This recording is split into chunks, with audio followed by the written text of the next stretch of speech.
This is a monologue written from the perspective of Joseph talking to Matthew. I haven't slept in a year, Matthew. Between Jesus waking up in the middle of the night and midnight messages from God, I'm exhausted. Don't get me wrong, I love little Jesus to pieces. I love being his earthly father. I love him even more when he sleeps through the night, if you know what I mean. And the swaddling clothes. Oh, we go through swaddling clothes faster than Mary knows what to do with them. I've seen enough you-know-what in the past year to last me a lifetime. And the stuff, the stuff. I've built a camel seat, a stroller, a high chair, a crib. And that was just within the first week. Yes, I suppose being a parent can be stressful work. I guess it's a good thing I'm a carpenter. It's too bad swaddling clothes aren't made of wood. It seems like just yesterday Mary told me she was pregnant. I'm not going to lie, Matthew, I panicked. Well, at first I was furious. And then I asked her who the father was, and she said, God. Then I panicked. All I could think about was, what was our family and friends going to say? How would they react? I mean, we weren't even married yet, and the pressure that comes along with being a parent, I just didn't know if I was ready. So, even though I regret it now, I decided to leave her. Just get up and leave town. It was a hard decision. I mean, Mary was the love of my life, but this all just seemed like too much to handle. So, I packed up my tools and my robes, and I decided to sneak out of town in the night while she was sleeping. I didn't mean to doze off, but when I did, an angel of the Lord visited me. It was terrifying. You've heard of bumps in the night? Try an angel choir. Yeah, terrifying. The angel, I believe his name was Gabriel, but don't quote me on that because it's really hard to tell who's who when there's a bright light shining in your eye. The angel told me to fear not, so I decided I'd better calm down. The angel then verified everything that Mary had told me. The angel told me that Mary had been chosen to bear the Son of God. The angel then told me that I should go ahead and marry Mary. And then the angel disappeared. Now, Mary was sound asleep. I tell you, before Jesus came along, that woman could sleep through anything. And as it turns out, Mary wasn't crazy after all. Mary was telling the truth. She had been chosen to be the one to bear the Son of God. So I decided I better stick around. We were married in a small ceremony, just family and friends. Mary's mother was there, and as you can imagine, she was very suspicious of me. I suppose you would be too, Matthew, given the circumstances. But it was a great day, and I knew I'd done the right thing. The months leading up to Jesus' birth went by rather quickly. In the days just before Mary was due to give birth to him, Herod called for a census. Now, since I'm from Bethlehem, I decided I would lead Mary there to register. I was a little nervous about traveling so close to her due date, but I thought, the midwives of Bethlehem are doing just fine, so I guess we'll be okay. We arrived at night, and I could tell that Mary wasn't feeling well.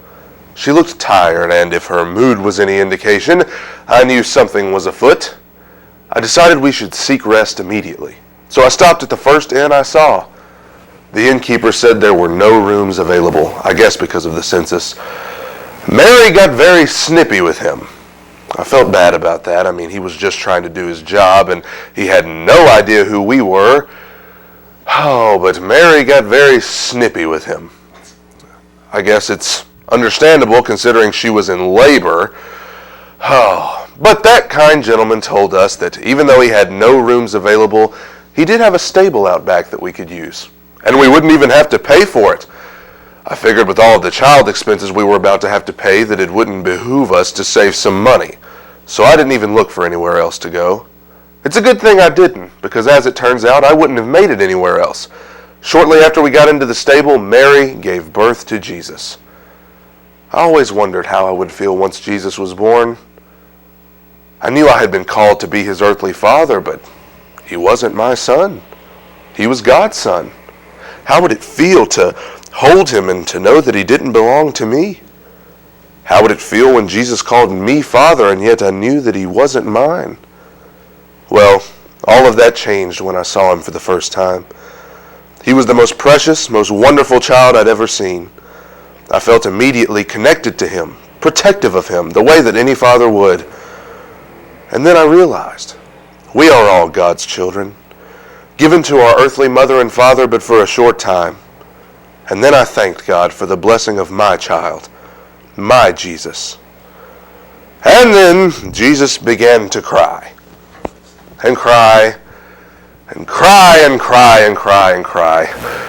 He was a baby, so I'd expected this, but I had no idea he'd need to be fed every 3 hours and changed over 400 times a day, and that he would cry, and cry, and cry, and cry, and cry, and cry.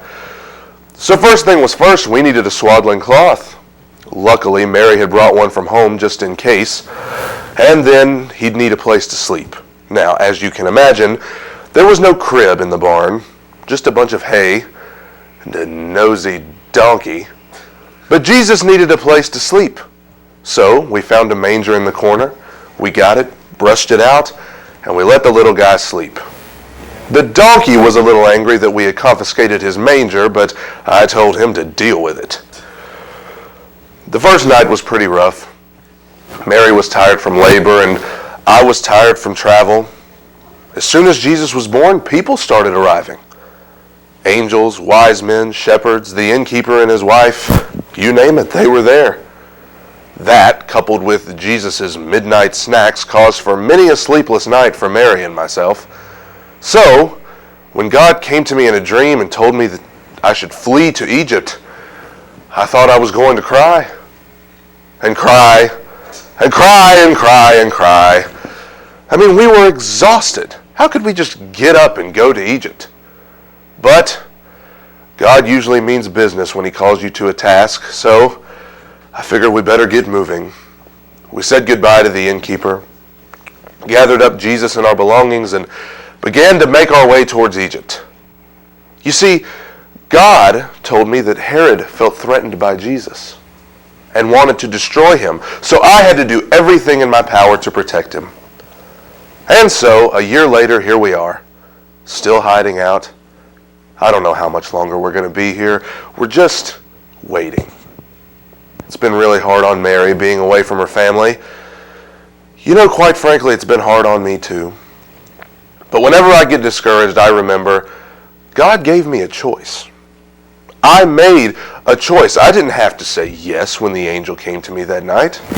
I could have said no. I could have left like I planned, but I chose to stay. I chose to be Jesus' father. I chose to believe that he is the Messiah, and I have chosen to do whatever I have to do to protect him. God gives us those choices, you know. Yes, he has a plan, and his plan is perfect, but it's up to you and I to follow that plan, to say yes to that plan. And God's plan is not always the easiest way, you know. It would have been much easier for me to leave Mary and Jesus like I planned. I could have lived a normal life.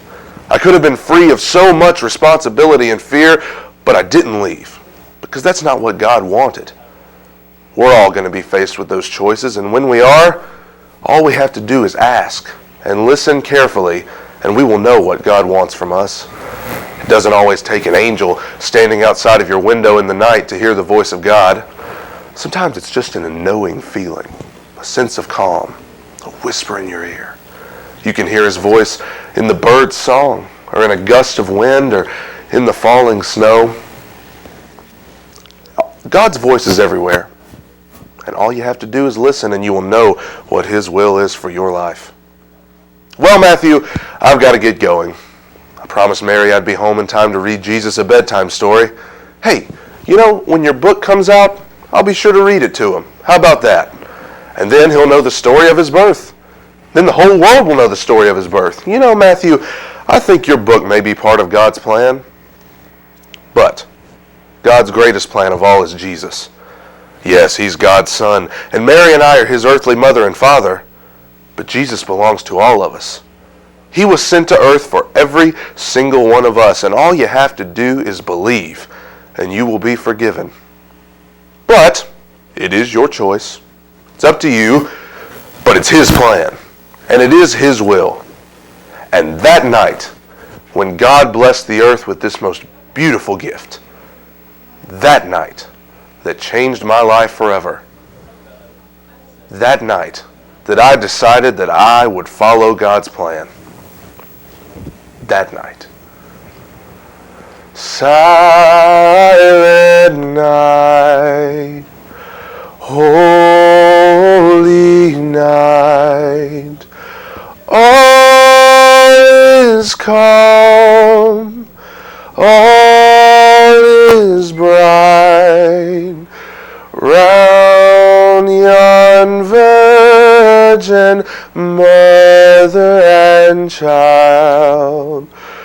Holy infant, so tender and mild, sleep in heavenly peace, sleep in heavenly peace.